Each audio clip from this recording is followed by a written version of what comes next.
So first, I want to thank Councillor Farr. He ran on this point. He made a video on this point of saying he would put forward a motion to introduce ranked balloting. Thanks for keeping your promise. I appreciate it. So are we going back in time? I just want to address this issue because I think it's something that will eventually come up. Positions for aldermen, as many of you know, since you went through this system, now councillors, were conducted using a voting system up until 1997 that had voters select more than one candidate for each ward. The reason I bring this up is because while this was not a ranked balloting system, and often people refer to it as a plumping system, it demonstrates that voters were not confused when they were asked to select more than one candidate from a field of several. So I want to get over that little hump right away, right? It's a normal process. I can at least confirm that that process was used as far back as about 1927, but maybe even far back as 1859. So voters in Hamilton, by and large, are familiar with this idea.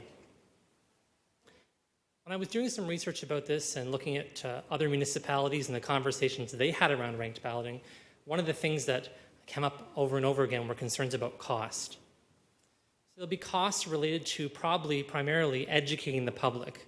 I don't think those are bad things, right? When you're educating the public about voting and about voting systems and about changes to voting systems, there's the potential to increase voter turnout.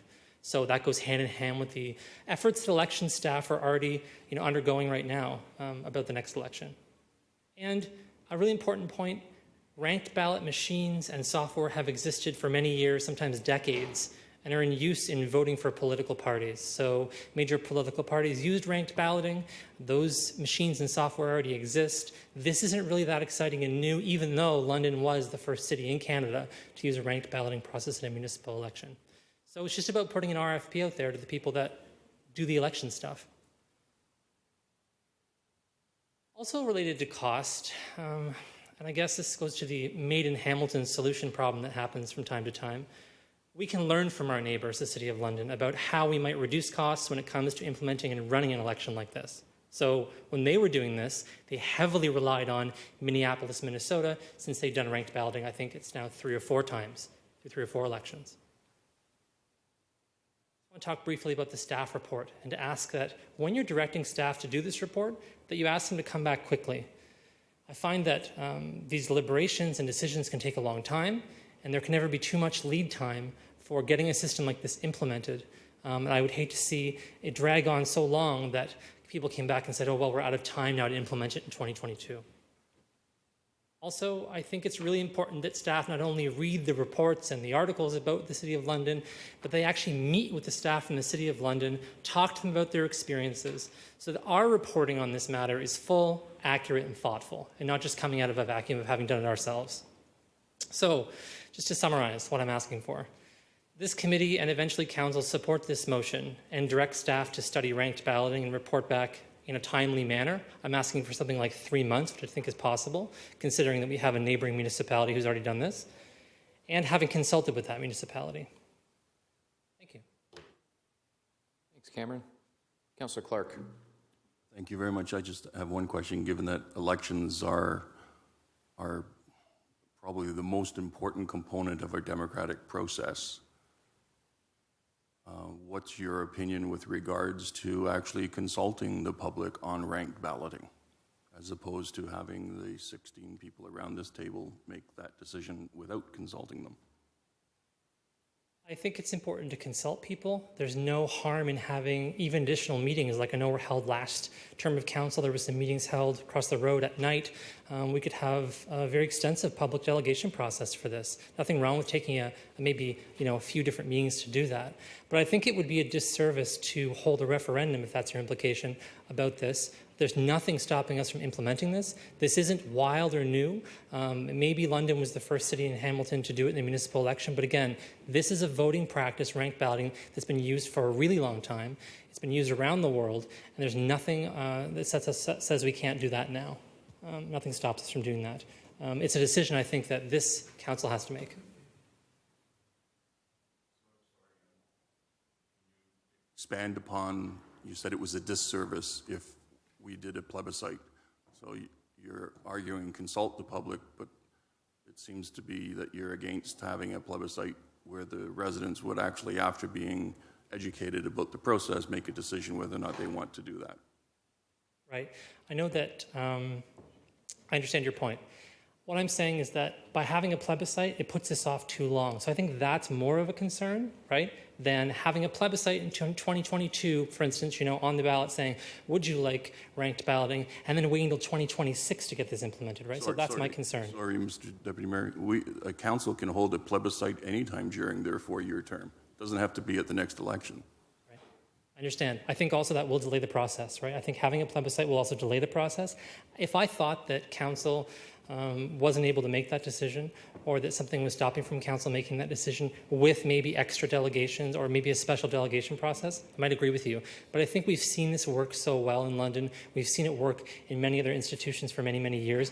If this was something completely novel or completely outside of thinking, I would agree with you. But I think this is just kind of the logical next step in how municipalities should run elections. Thanks, Councillor Clark. Councillor Jackson.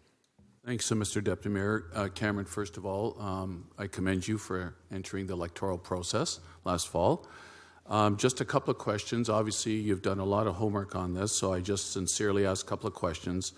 Why do you suspect the provincial and federal governments haven't gone the way of ranked balloting? Any thoughts in terms of the research you've done? And obviously, you're knowledgeable on this issue, and obviously, you're a strong advocate. Through you, Mr. Deputy Mayor, please. Sure. I'll just say right away, I'm not an expert in ranked balloting, right? So I'm not coming here having done every piece of research. We have two great people who know a lot more about this who are going to speak after me. However, I will say, for instance, in 2011 in Ontario, we were asked about ranked balloting. I think one of the reasons why that didn't go forward, or sort of a form of balloting, pardon me, the reason it didn't go forward is because of the way that it was rolled out. I think that the plebiscite at that time and the way that it was conducted actually was a barrier for people. The media didn't pick it up, didn't talk about it, and it just kind of came as a surprise to people in 2011. So I think things like that can be barriers. So how we talk about this publicly, how we support this publicly, and how we lead on this matters. So if council, I think, leads on this and says this is something we're going to do, I think that sends a strong message to folks.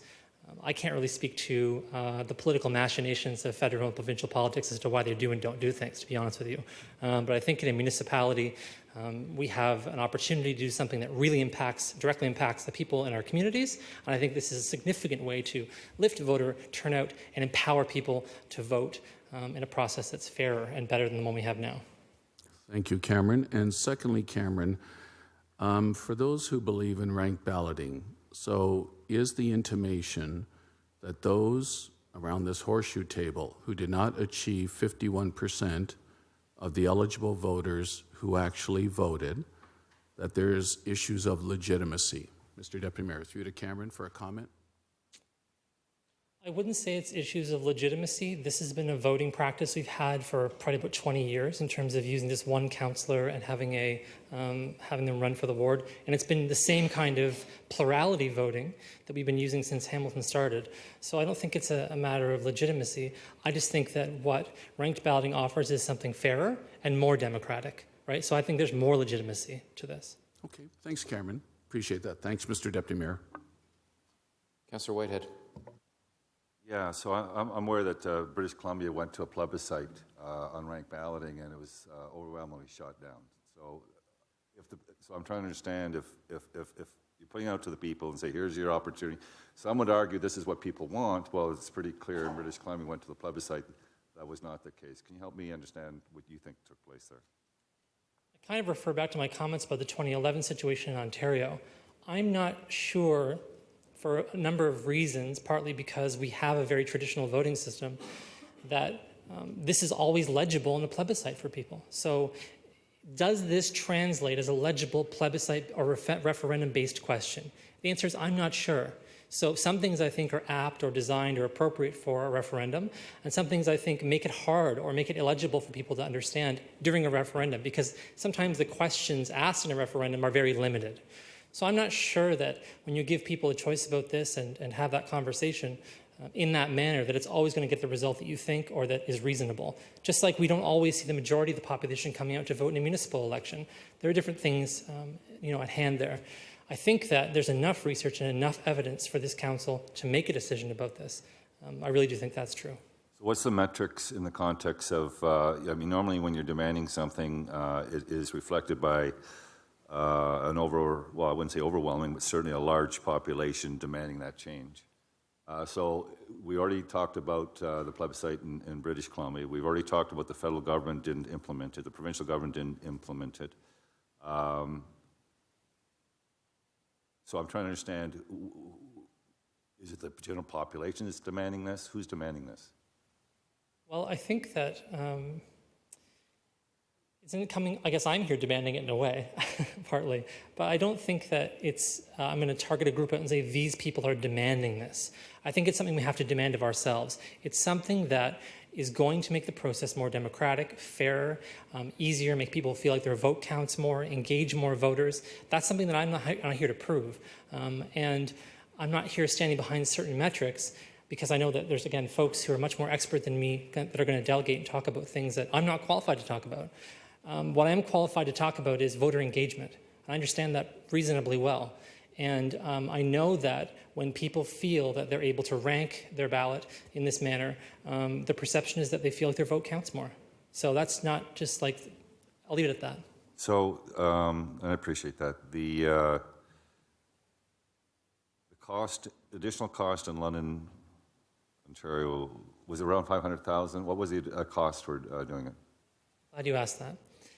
So it has been reported variously in strange amounts. So the media has reported numbers of 350,000, some of 500,000. I checked in with some folks yesterday who are bona fide experts in this subject who said that A, they internally know that's not the case, and B, there's no way a system like that should cost this much. Back to my earlier slide, these systems are already in place. They already exist. The software exists. I can't remember the name of the contractor we use here at the City of Hamilton who provides us balloting services and tabulation services, but it's very likely those individuals already have this kind of ability. Where money might come to be a factor, maybe more obviously, would be in terms of educating the public about this. But again, I think that's a good thing. It's a benefit to the public to be educated about an election. And I think that rather than looking at British Columbia and other reasons why this hasn't had traction, we really need to look at the City of London and see what they've done. I think this council should invite Kathy Saunders, the clerk from the City of London, to come here and talk to you about this, or to watch some of the things she's talked about online about this and the transformative experience they've had in London. So I think that's the focus we should have here. And I think there's a lot of reporting that the general public didn't like it, so in London. So I'm trying to understand again. If you suggest it creates higher numbers, and yet the feedback in regards to the media reports is just the opposite, then it suggests that something's not lining up. Is it really creating a higher turnout in the election, or was there other reasons for people coming and turning out to the election? Is that the driver? In London, I think the jury's out. I don't know, the jury's really in. 2 out of 3 people in London chose to vote in the ranked balloting manner. So the way it's set up is that you're choosing to rank up to a certain number of people, right? And the stats from the London Free Press, they put an article out January 25th where they interviewed the city clerk, and she kind of went through it in detail in a rather long form. And the statistic said 70% of people participated in ranked balloting. The vast majority favored that system, actually.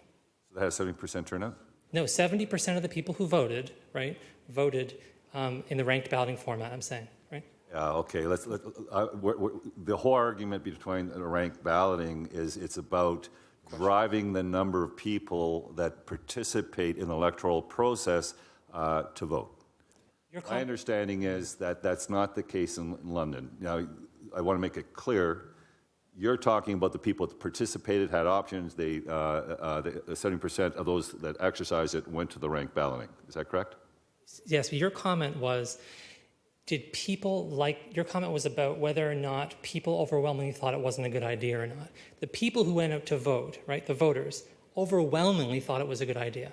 So that was your question, was about whether the voters thought it was a good idea or not whether or not there were people who didn't vote who didn't like the system. That is an answer. I can't give you the answer to that anyways. Or did the number go up on the overall? I can't be sure. I don't remember, to be honest, right specifically from the article. Isn't that what this is all about, is to try and drive more people to exercise their franchise?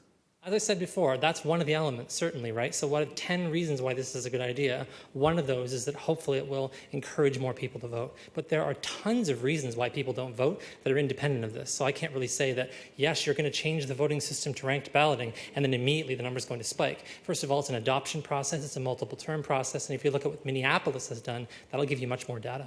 So help me understand, because some people will say, in essence, it's not first choices that, in some cases, are going to get elected. It's the second and third choice person that could overcome the one that had the majority vote on the original ballot. So you're picking a second, third choices. Is that how you envision the future? Is that second, third choices become the factor? You're actually echoing comments from Councillor Phil Squire, who had the same issue when this process began in London.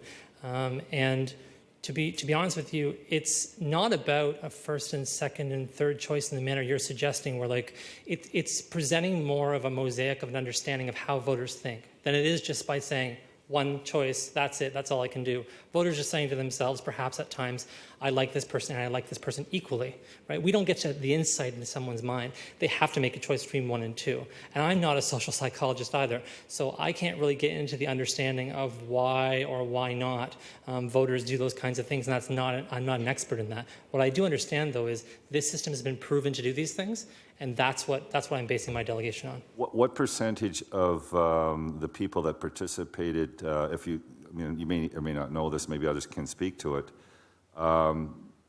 were they required to check off second and third choices, or that was an option? My understanding, and correct me if I'm wrong, but they're not required to check off second and third choices. So my comment to you earlier was to know that the system is working or that people appreciate the value of having those choices. 2/3 of people in the London election did make more than one choice, right? So they were able not to as well. They had a choice not to make more than one choice. You rank up to a certain number, right?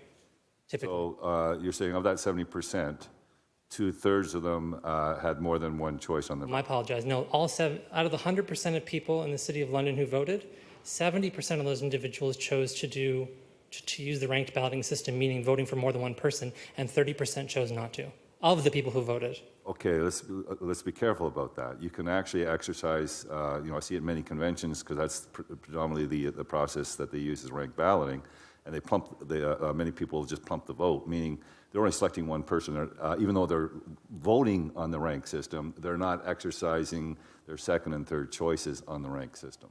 So again, the question I'm asking in London, even though they might have chose to go to the ranked balloting process, how many actually casted a second or third choice on that ballot? So the answer is 70%. And to go to your plumping point, this isn't the same kind of situation. So in the plurality system, right, that we had before, which we have now, plurality system, first past the post, call it what you will. When you were voting for 2 people before, it wasn't a ranked system. No one's votes moved around in that kind of a system, right? You were voting for 2 equal candidates. And so if you did vote for one person, it didn't happen in the same manner. A ranked balloting system, it works in a very different manner. So it's not going to have the same impact that you're talking about. Ranked balloting is not the same as a plumping system. That's about as far as my expertise goes. So I'll just stop talking there in terms of that.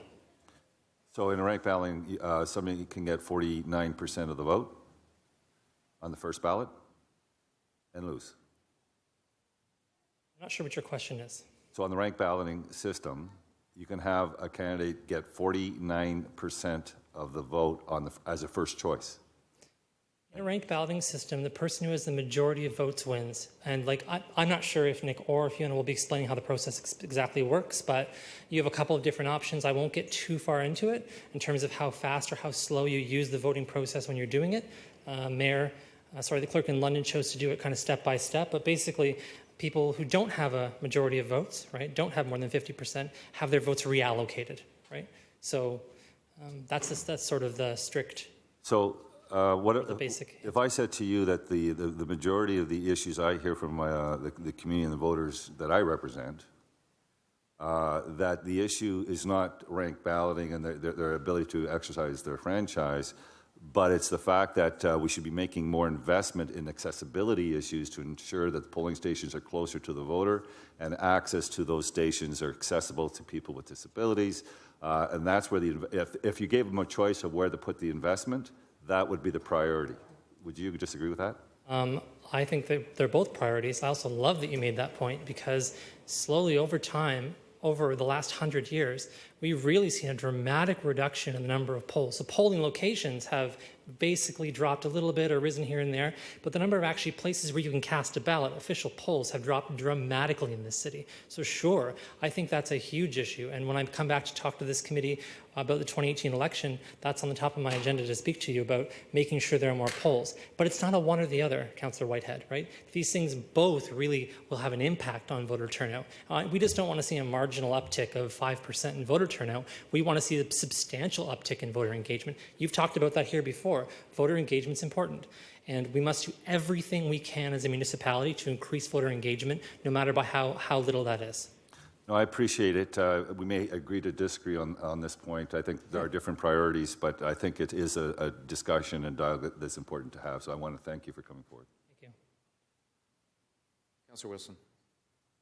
Thank you, Cameron, very much for your willingness to step up and speak on the matters that are important to you and take the time to do so.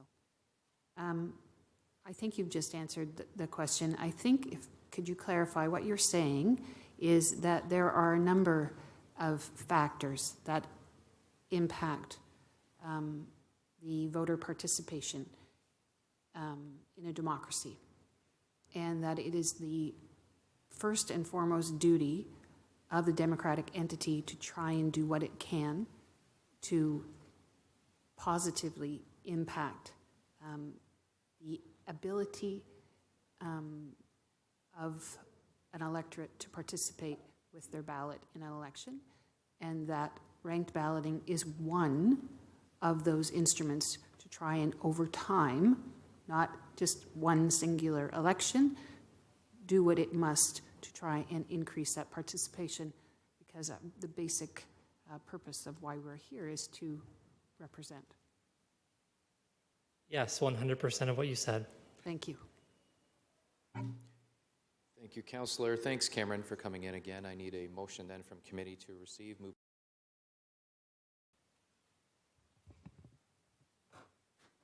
And you have 5 minutes, and the floor is yours. Great. Is that good? Can you all hear me at this level? Louder? Okay. Hi. My name's Fiona, and I'm here to speak in support of studying ranked balloting in Hamilton. And to do this, I just wanted to tell you about how I became so convinced of this process. So when I was doing my undergraduate degree at McMaster, I did a class where we learned about different forms of voting. And during this class, I thought to myself, why do I need to learn this? I live in Canada, we have a democracy. This seems like a waste of time. Any changes would probably just be a waste of money. So during this class, we learned about all of the different voting systems that all the different places that use first past the post and the problematic outcomes that these places had. So for example, the federal leadership races in Canada of 2006 and 2008 both resulted in minority governments with 36.3% and 37.7% of the vote respectively. This means that much more people voted against the leading party of our country than for them. Maybe a more famous example would be in the US when Bill Clinton was elected president with 43% of the vote, mostly because Republican-leaning voters split the vote between George Bush Sr. and independent candidate Ross Perot. These examples seem totally backwards to me about how I understood North American government, but I convinced myself that it must make sense in Canada because we pride ourselves on our democratic processes. So first past the post must be the only logical way to establish government. Then we learned about all of the other voting systems that are used all around the world and have been used for a very long time that result in representational governments. So in these places, the winners have the numbers that show that they truly represent the regions and the people where they work. It was illogical to me that there are much more representational forms of government that exist all over the world, and we don't use them here. When I applied my new revelation to the level of government that most directly impacts my life, municipal government, I was even more shocked that we still used first past the post. The problems with first past the post are the most significant in municipal elections because there are no parties, so many people running can share similar platforms and opinions, and the high number of candidates running in each ward increases the likelihood that people can win with less than 50% support. First past the post forces voters to strategically vote, which often means they do not vote for who they really want to win, but against who they want to lose.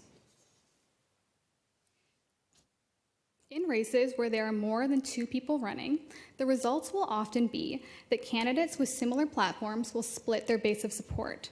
And this would inadvertently give an advantage to someone with an opposite opinion or who represents a minority of opinions in that ward. Also, voters can feel that they are wasting their vote if they don't support one of the most popular candidates. This can result in people disengaging and not even voting. These problems are alleviated by ranking candidates from most to least preferred. Ranking candidates allows voters to support all the candidates that represents their political perspectives rather than just picking one person. Additionally, the winner must have greater than 50% support to win. In Hamilton, we have recently seen elections with people who have around 20% of the vote winning their seat. This means that 80% of the voters didn't choose the leader of their community. Winning with 50% support is essential because it signifies that a councillor or mayor truly represents the ward's wants and is working with a full mandate. First past the post clearly is a broken system that does not work in municipal elections. Ranking ballots are a simple change that will cause a huge difference in how we create and engage government. Today, we have the opportunity to study this issue further and really understand the wonderful positive differences that ranked balloting will make in citizen engagement, establishing fair elections, and creating a representational government. Today, I urge you to take this opportunity. Thank you very much, Fiona, and I have 2 speakers at this point in time for questions. Councillor Jackson. Thanks, Mr. Deputy Mayor. Fiona, can I suggest you are more of an expert on this matter then? And with all the research you've done, I commend you.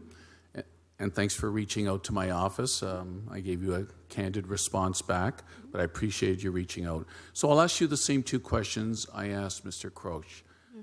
First of all, your opinion, based on your research, any reason why you would suggest the federal and provincial governments haven't gone the way of ranked balloting? Yeah, Mr. Deputy Mayor?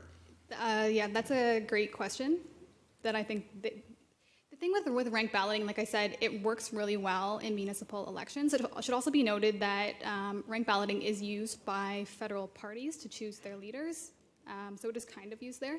Why a different form of representational voting is not used at the federal and provincial level, I think is a great question, and I think it should be.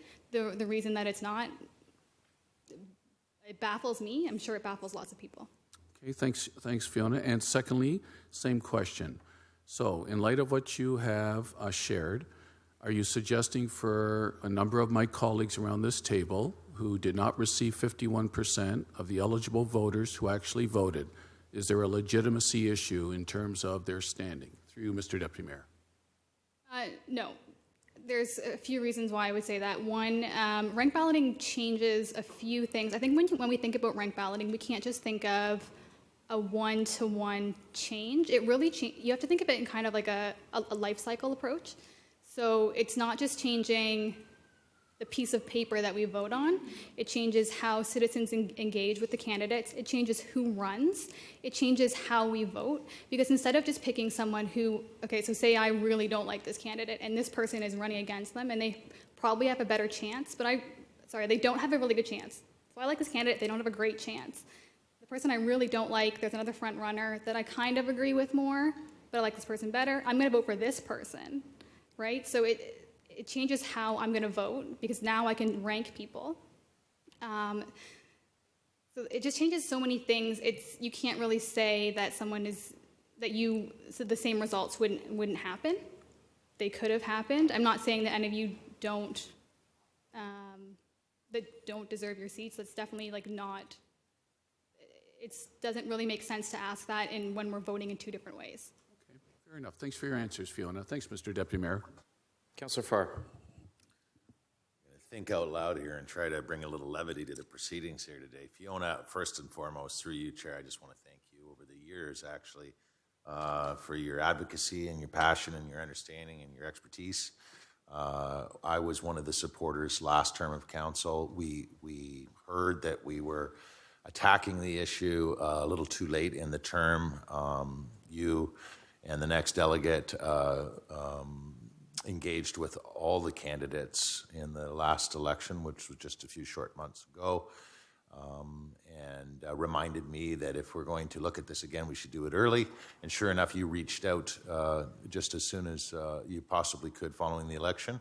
And I'm glad to have worked with you. I really appreciate the assistance actually with the motion and the advocacy. But for the levity piece, I wonder if you, with your expertise, have ever encountered in your studies of ranked balloting a candidate going after second place versus first place. So vote for whoever you want and vote for Fiona as your second choice. I wonder if that would ever Yeah, I mean, it's definitely a strategy that people use. It would work more for a different type of proportional representational voting. If you had like a mixed member proportional system, which is not what we're advocating for here, then that works great because then you're supporting your party rather than the person. But since we've got people like just running individually, it does happen. If you think, okay, this person is great and my opinions are pretty similar to them, so you know, if they get voted off, then maybe I can become this. Then I can win. Yeah, it is a strategy, yeah. Right. Finally, your suggestion when we reached out and talked a month and a half ago on this was let's just do it. And I obviously altered our thinking in terms of the therefore be it resolved to ask today, not that we just carte blanche go to it in 2022, but have staff report back. For the record, you're okay with that? And I ask only because obviously there are some colleagues who may be on the fence and may want to get a greater understanding of this, and that's what I think in this case a report back would offer. Yeah, I think I was just very excited for it to possibly happen, so I was like, yes, let's just do it. It just seems like to me it's like I said, it doesn't make any sense that we aren't doing it because of the fact that we don't have parties and the fact that we have like sometimes 15 people running. To have a system where that only works with, it really only works best with 2 people running. It doesn't make any sense. But anyway, studying it is great because I think what we really like around the table really have to understand is that this form of voting is not like it's great and it makes sense. It's not a revolutionary form of voting. It is literally used all over the world, not just for federal, provincial, or citywide elections. It's used for like the NHL, the NBA, universities use it, the Oscars use it. Like I said, the federal government uses it to pick their leaders. Just so that you can really understand the ease of it and how much of a difference it really makes. So I think a study is great in that respect, so that it's not just you thinking we're changing things and it's going to be scary. A study, I think, will show you it's not scary. It's a total logical next step for a city, a growing city, a city where people engage with their government so much. I mean, the fact that we see 15 people running, I think, is great. And to give them a better platform and to kind of bring more people into running would be wonderful. Councillor Pearson. Thank you, Mr. Chairman, and thank you, Fiona, certainly for the information you've provided. I'm just a little bit confused. You mentioned about when you started through your cards there, first past the post, and what voters' interpretation of when they're voting for their candidate. You mentioned something about they're really voting for who they want to lose. Yeah, so what I mean by that is, like I was saying, and I was talking to Councillor Jackson, you vote for the next person. So if you see that a front runner is someone who you really don't like, then instead of thinking about all the other candidates and all their other like wonderful ideas, you're just thinking of who's the person that's going to take that person down. So rather than voting for how you want your community to change or the things that you really want in your councillor, you're just picking the person who you see as the best person to take down that other person. And that happens a lot. I'm sure everyone here has done that when they've voted. Okay, thank you for that.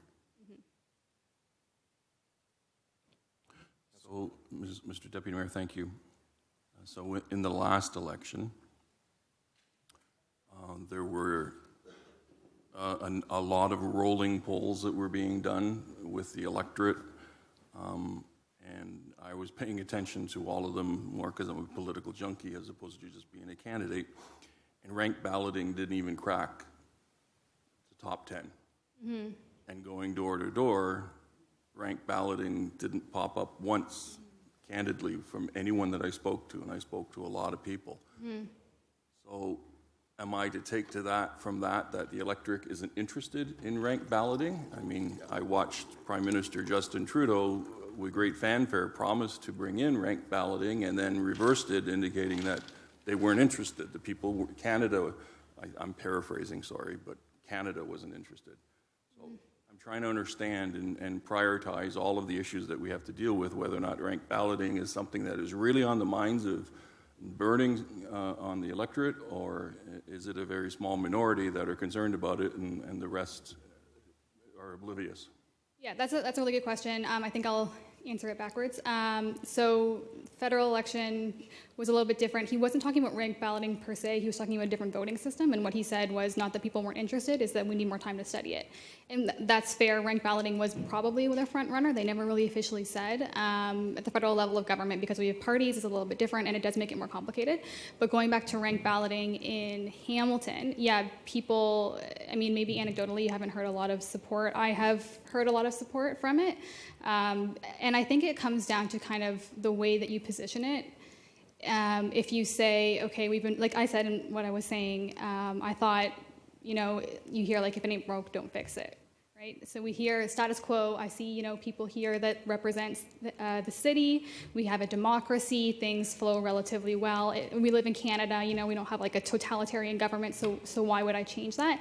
And I think that mindset is in a lot of people. But when they hear that there are other ways of voting, and if you went to those people and they didn't bring it up, but you told this to them, you said, okay, here's what first past the post means. It means that people can win with 20% of the vote, and really explain the processes around that. And then you said, but okay, so this is what we have, and we've been using this forever. And here's another option that we have, and here are the great advantages of this. Meaning you have to have over 50% support. It changes who runs. It changes the level of engagement. I mean, there's so many positive things, and I think if you study this, you will really see that. And maybe even a study would bring it more to light in the city. I think that maybe anecdotally, people not asking you about it when you're talking to them doesn't mean that they don't care. It means that they just don't know that they care yet.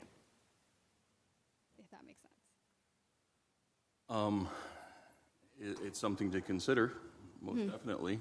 The challenge that I have when we start to talk about scoping polls or setting a poll up or survey in such a manner that there's a preamble to the survey, that's when polling gets less scientific and more twisted with public relations. Exactly. And I don't trust the results of polls or surveys that are done that way. So I just argue if we're asking what the issues are and we rank them all down this list and there's 10, 15 issues and ranked balloting isn't in there, then I'm not sure it's a real issue in the community.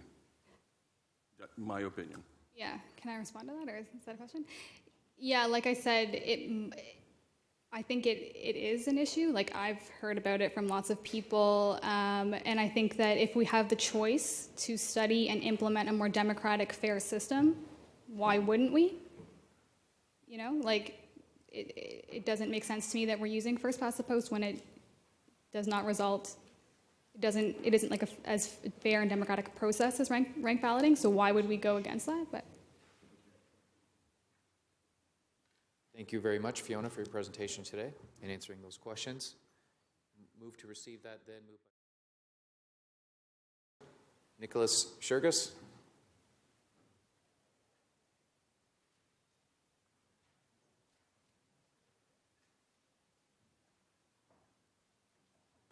Sorry if I mispronounced your name, Nicholas. Yeah, it's okay. Nick Tsergas. Call me Nick. The floor is yours. Okay. So ranked ballots, talking about ranked ballots, I also would like to introduce some levity into the discourse here. Let's, take a breath. Hope everyone's feeling good. Are you guys feeling good? No? Councillor Ferguson? Oh, come on. Yeah. So, You got 5 minutes, Nick. right. I don't need 5 minutes for my opening statement, but I'm really hoping that the questions that have come up get raised again. I've got some pretty clear answers to all of them. I want to start by saying I've reviewed all of the on-record statements that the people around this horseshoe have made on the position of ranked balloting in Hamilton, and we do have a list. And as it happens, 8 people around the horseshoe have gone on record saying they will vote for Councillor Farr's motion. We both in Joey Coleman's podcast, which was done during the election, in mine and Fiona's video series, and in private correspondences that Fiona and I have had with many of you. So thank you for being open-minded to the idea of ranked ballot. Thank you for being open-minded to doing a study, as Councillor Farr has suggested. And thank you to Councillor Farr for bringing this motion forward. Also, thank you to Cameron Kroetch. How cool is it that the guy who ran against Councillor Farr came in here today in support of his motion and in support of what he's doing? I think that's very, very cool. And that's the kind of thing that becomes way, way, way more common under a ranked ballot system.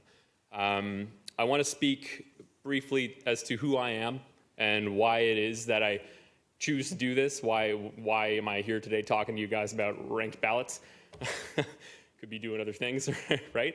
Not a glamorous issue, not genuinely the most populist issue out there, as Councillor Clark has pointed out, but a really important one nonetheless. And for me, I'm not running for anything. I have never run for anything. I don't plan on running for things ever. I couldn't do this answer to the electorate.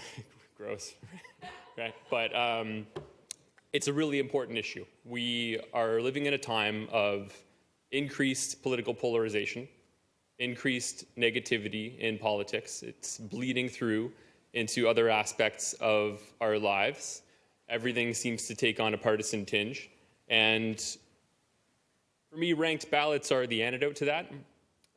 Ranked ballots, starting at the ground floor municipally, are what turns us around and takes us on a different course than perhaps our neighbors to the south have gone. I do believe that what happens here in the micro level really does translate and affect what happens on higher levels.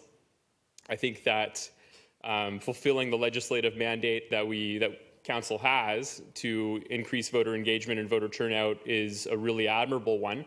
And not only does this satisfy that, but it makes politics positive. Imagine if, instead of running against your candidates next time around in the next election, being sort of on edge, maybe a little paranoid, just bad vibes. Instead of that, if you were going to their supporters, people that you knew supported them, saying, hey, consider me as your second choice. Consider me as your second choice. And instead of everyone attacking each other all the time, instead of having to worry, about the guy in the bushes who wants to take you down and get you in a gotcha moment, that all melts away when you have a ranked ballot system. And this has borne itself out in all of the testimony and evidence that we've seen from places like Minneapolis and other cities. Maine has instituted ranked ballot statewide.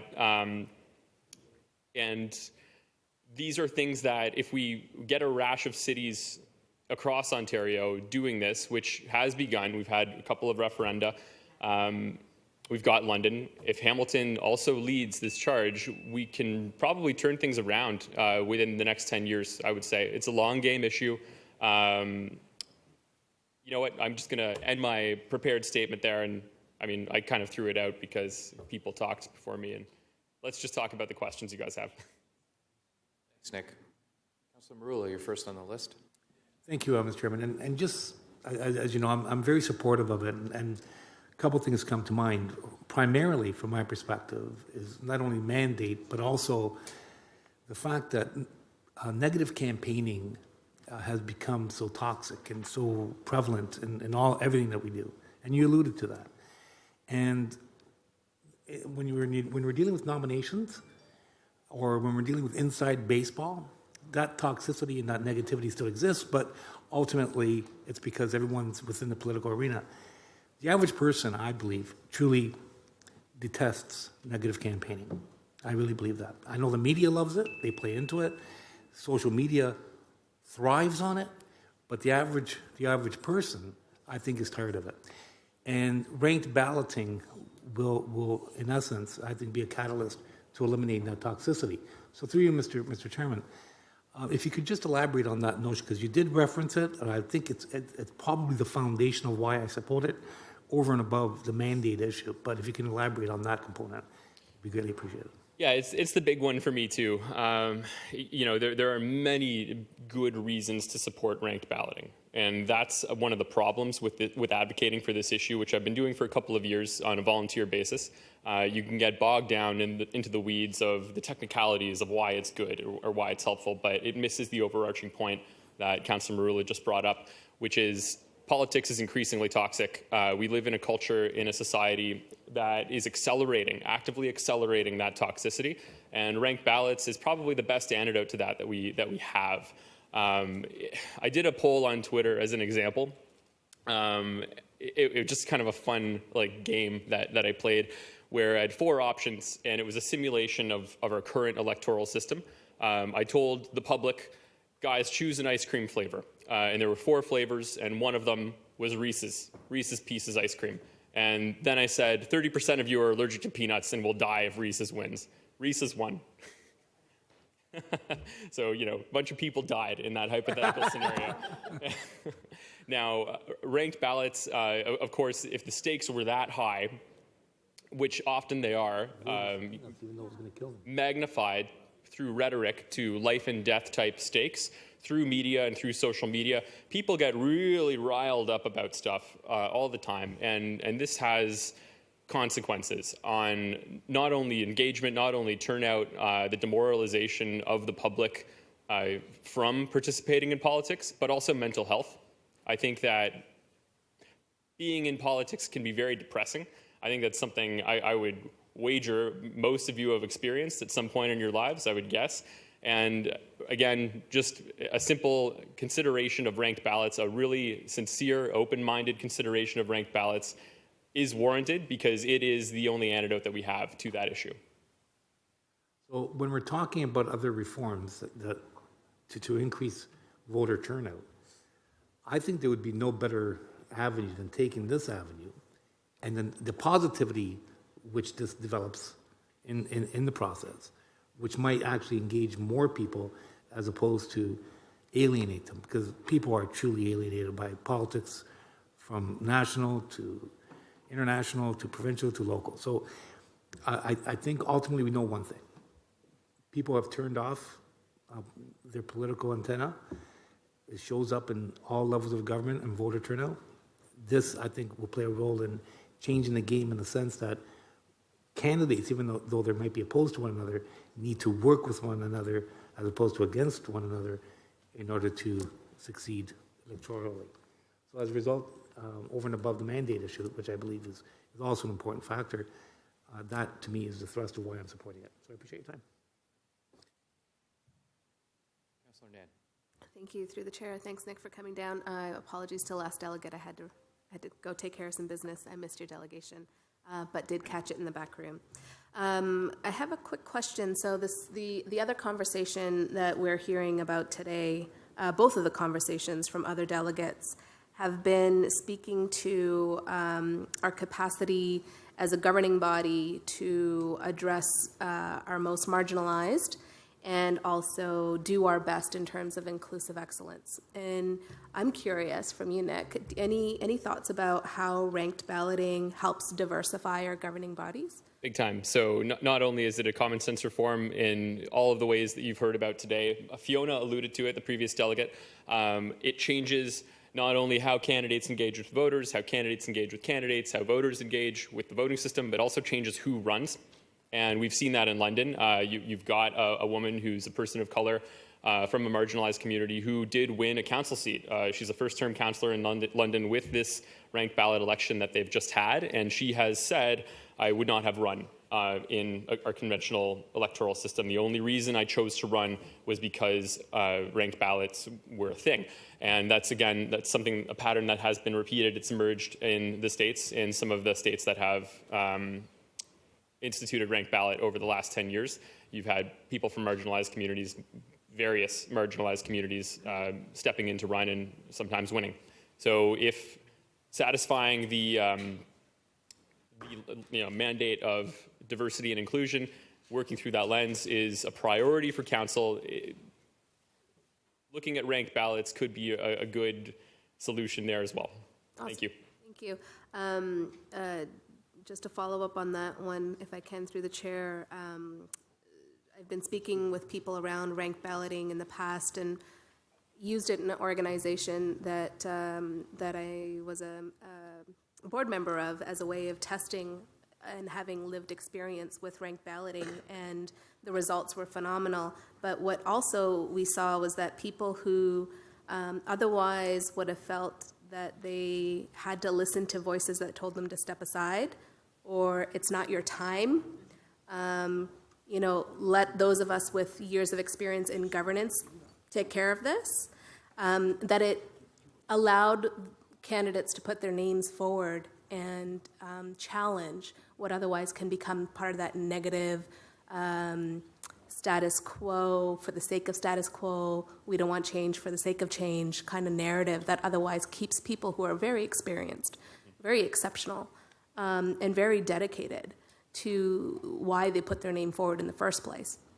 So, thank you so much for bringing your delegation forward, and I'm looking forward to supporting the motion. Thank you, Councillor Nan. And I just wanted to speak to that. So, oh shoot, I lost my thought, actually. I completely lost my train of thought. I hate it when that happens. I did want to address Councillor Whitehead's questions earlier as well, if I may. Okay, thank you, Councillor Danko. On the list? Yeah. Councillor Danko. You said you had all the answers, Nick. So hopefully I can regain your train of thought here. I'm going to throw you Councillor Jackson's question. Nice. Why don't the federal or provincial elections use ranked ballots?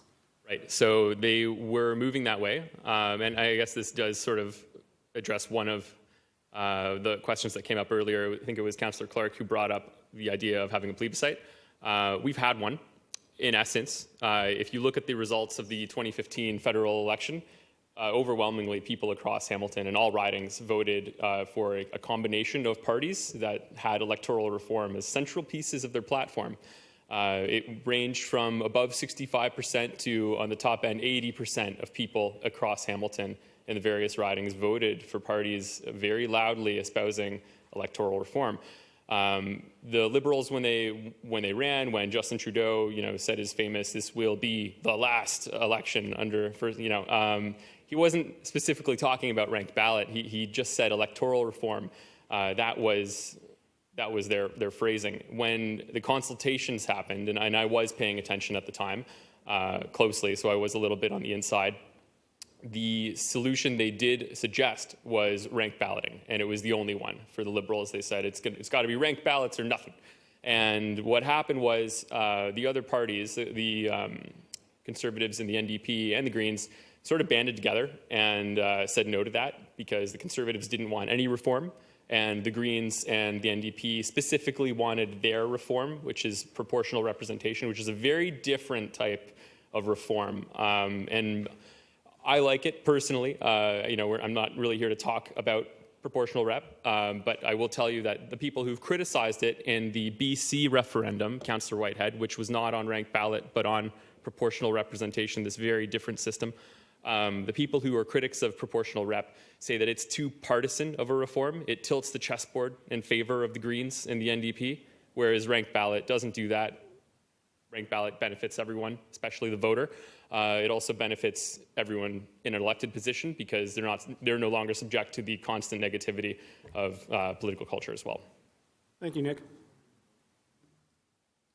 Thank you. I have no further questions at this point, Nick. Thanks for your presentation. I need a mover and a seconder then on 11.1. Floor is yours, if you want to indicate. Appreciate that. I'm very surprised. That's good committee work to move so expeditiously.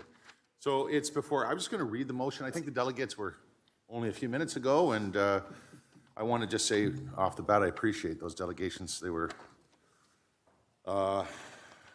very focused on words like wonderful, positive differences municipally, and it makes politics positive, our last delegate had mentioned. So I think the whereases are a pretty good argument to just move forward and allow staff the opportunity to study this and get back to us. So whereas ranked ballot elections have been successfully used in Canadian elections, as with London 2018, with leadership races for provincial and federal parties. Whereas ranked ballot elections are in use globally at various levels of government in Australia, India, Ireland, Malta, New Zealand, many other countries mentioned. Whereas the candidate with the broadest support and the most votes will win. And the candidate who is opposed by the majority of voters cannot win in elections that use ranked ballots. Whereas ranked ballot elections eliminate vote splitting, wherein two or more candidates with similar platforms split a finite base of support.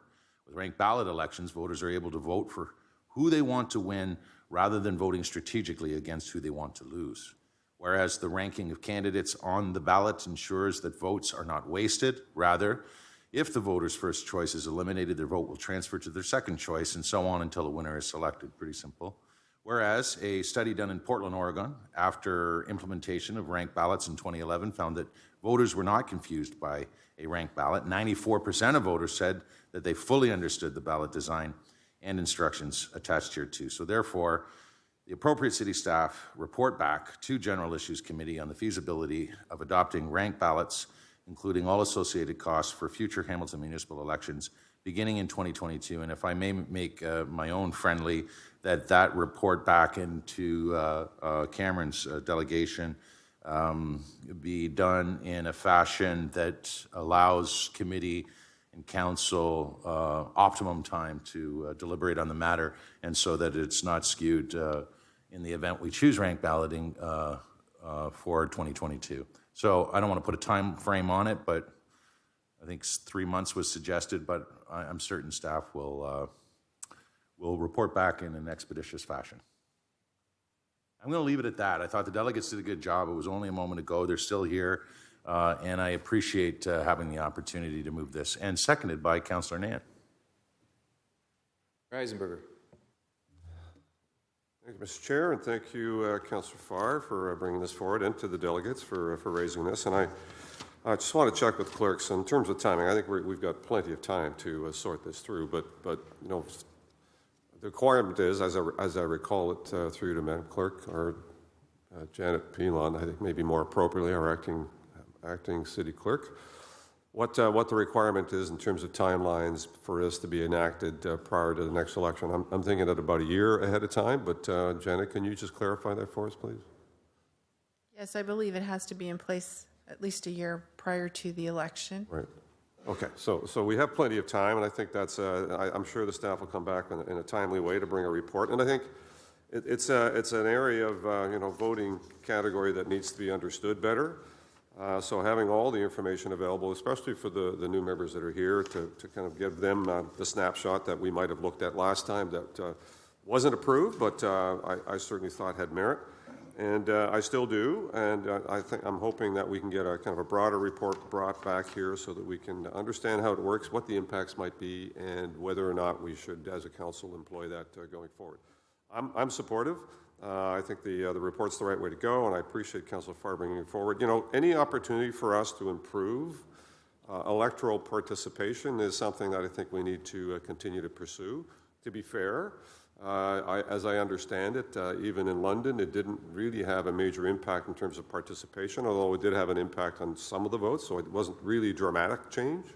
But if it promotes improvement in terms of access and people getting engaged in process, then I'm supportive of that. So I thank the Councillor for bringing it forward, and it's already been seconded, so happy to support it going forward. Thank you, Mr. Mayor, Deputy Mayor. Just reading a report and study on ranked balloting, and some of the things I heard aren't lining with what came out of the study. So I'm going to just highlight 3 areas that they talked about: is participation, voters' votes count, and less toxic environment.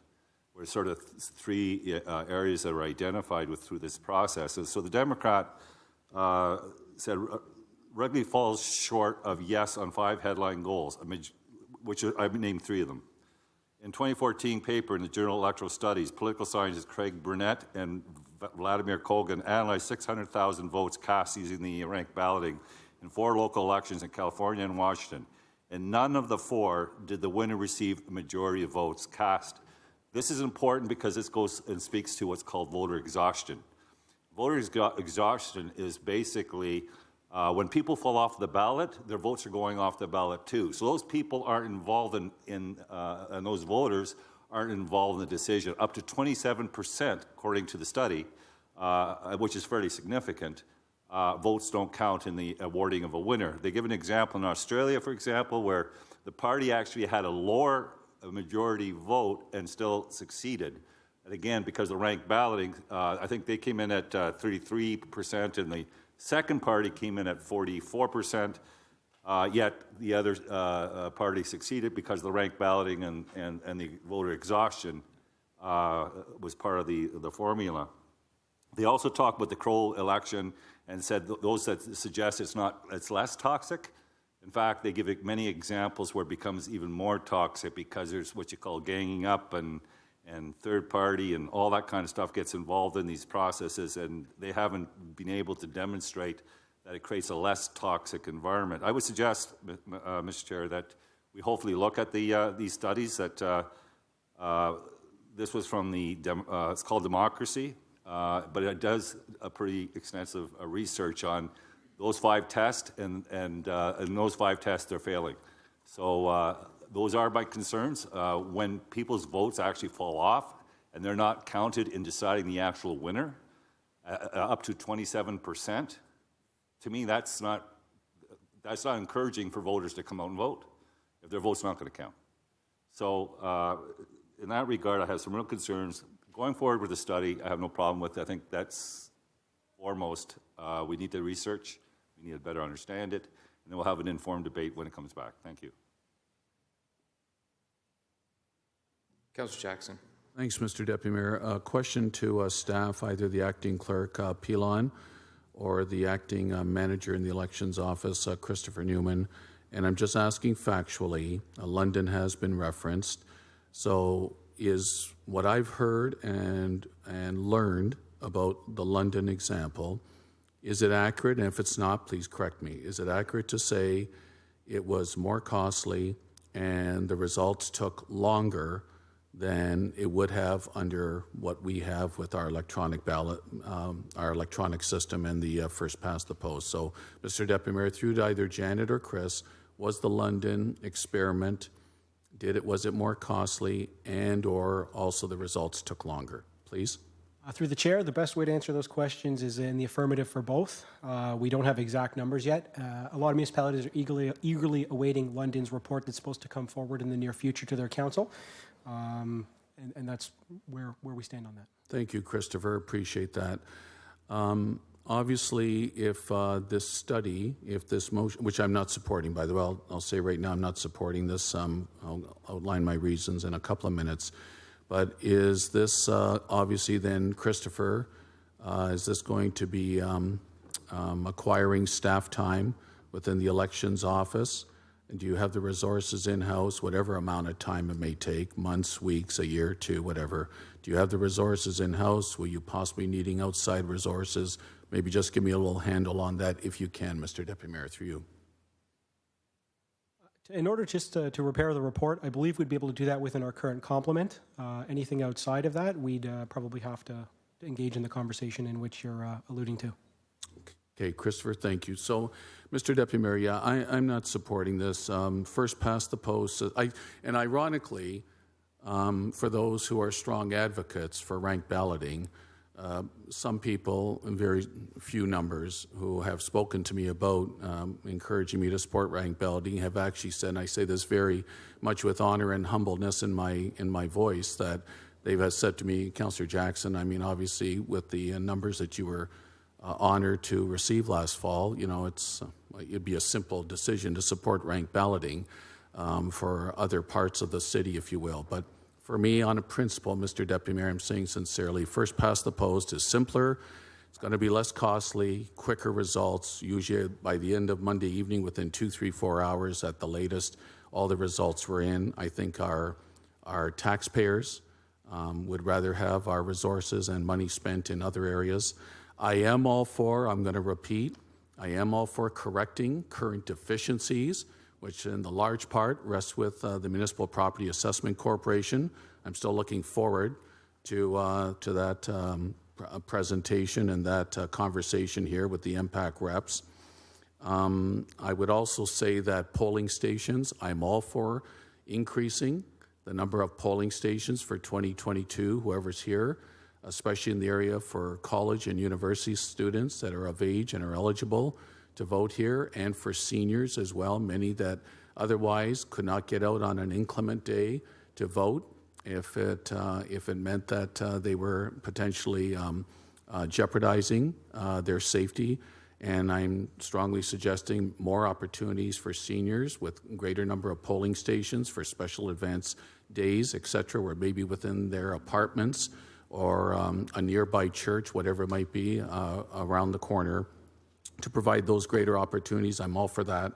I honestly don't get the genteel argument. I listened carefully that somehow under ranked balloting, all the competitors for that race will be genteel and will now be much more respectful, and the competition, although there'll be competition, they're all going to be just as cordial as possible.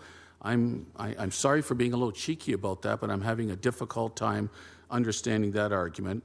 And lastly, I say this very respectfully, for those who support ranked balloting today, and if there wasn't a 51% margin of victory for eligible voters that actually voted in those particular areas, for me it does raise, not for me, but it could for those in the community raise the legitimacy of sitting around the table. And I think that'd be unfortunate because everybody who's here today has deserved to be here based on the results of last fall. So I won't be supporting this respectfully, Mr. Deputy Mayor. Thank you. Thanks, Councillor Jackson. Councillor Wilson, you're next on my list. Thank you very much. Through you, Mr. Chairman, I just had a question for staff or maybe for my colleague, Councillor Farr. In your analysis, in your scope of your analysis, will you be, when you're assessing other jurisdictions, including whether they engaged in a sort of precursor education component with their with the community on how it works and what it is, through you? Chris? I think that would be a necessary component of any report to come back. Voter knowledge would be a high importance in this kind of change. A unique challenge that we would have in the municipal level is I believe the MEA allows council to be voted in such a fashion, but not the second election which we run, which would be school board.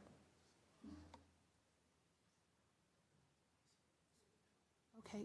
Are you able to, I have another question, but I'll ask it later. Thank you so much for your help. Clark. So that last comment, I didn't hear that earlier, so I'm to take it that if we put in ranked balloting for the municipality, the school boards, they would still be a first past the post? They don't experience the latitude through the chair that council does with respect to their election. That would be correct, yes. And then obviously the legislation, we're responsible for the running of both. The provincial government says to municipalities, you can operate ranked balloting, but school boards, you can't, and the provincial government says, we're not going to do it. Just paraphrasing rhetorically, okay. So I'm trying to understand, Mr. Deputy Mayor, the definition of feasibility. Because if I look at the resolution right now, the report should be done next week because it's feasible. It was done in London, it's feasible. So I don't know what the study is actually going to look at. Chris? Through the chair, looking at the motion when it gets right down to it, we'd be looking at timelines. We'd be looking at what kind of support there is as far as the vendor community in running this type of election.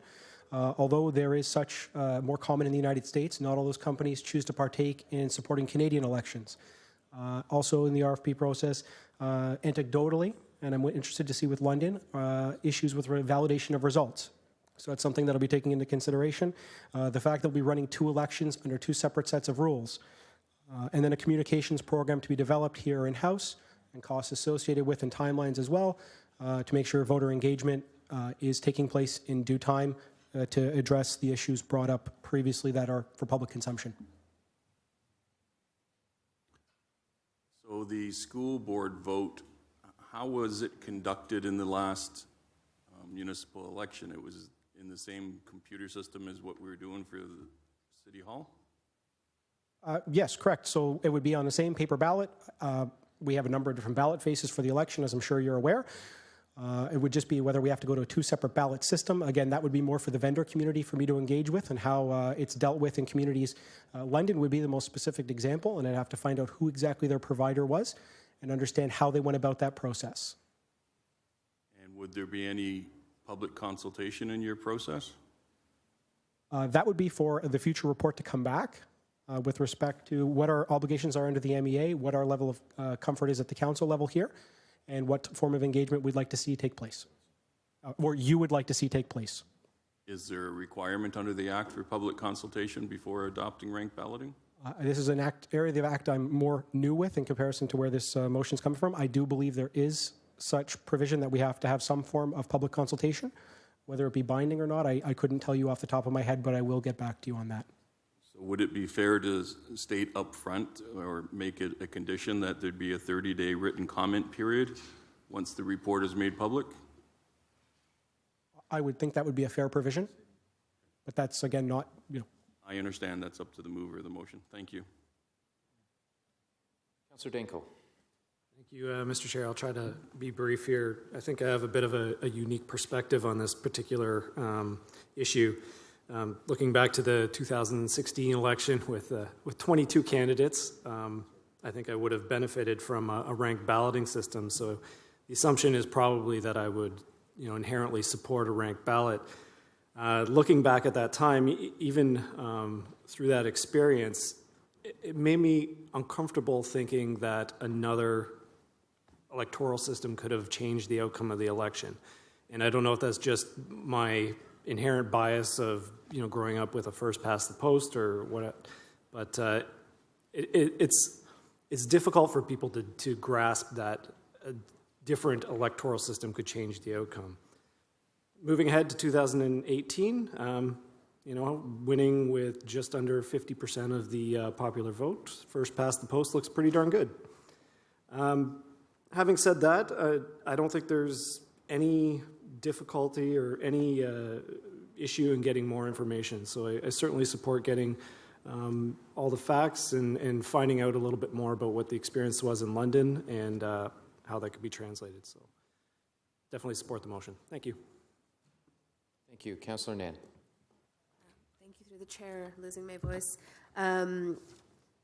I also agree that a lot of the delegates have already made some excellent points about why we should consider exploring this, and I think that this motion is simply just saying that we do an appropriate exploration about in implementing ranked balloting for future Hamilton election. I think it needs to be underscored that along with voters feeling confident in the choice that they're making through ranked balloting system and feeling trust in their electoral system, the points that were raised around helping diversify who actually ends up on the ballot through a ranked balloting system is important for us to underscore, given that it is one of the pillars of our organization in terms of diversity and inclusivity.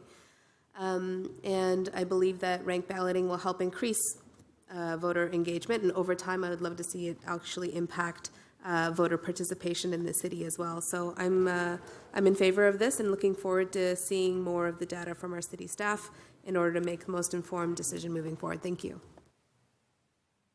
Councillor Farr for a second time.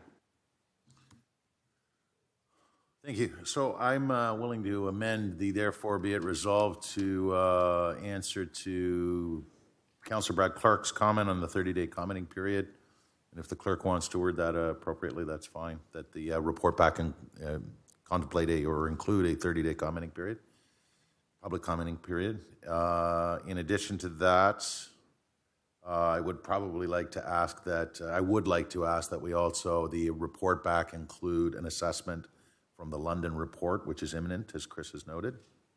So specific to the assessment include a look at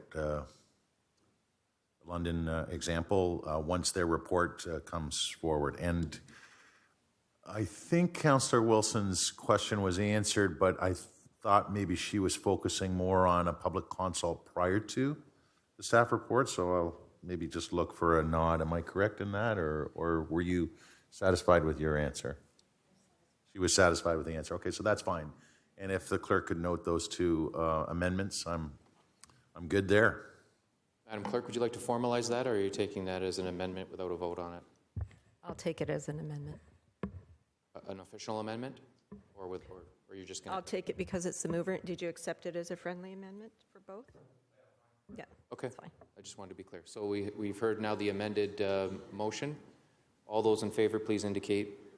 Oh, sorry, Brad, you want to speak one more time? Yep. I just wanted to be clear that the comment period is after the report is released, there would be a 30-day written comment period. Okay, thank you. Okay. On Councillor Farr's motion as amended. Correct. Yep. All those in favor, please indicate, and opposed on the electronic vote.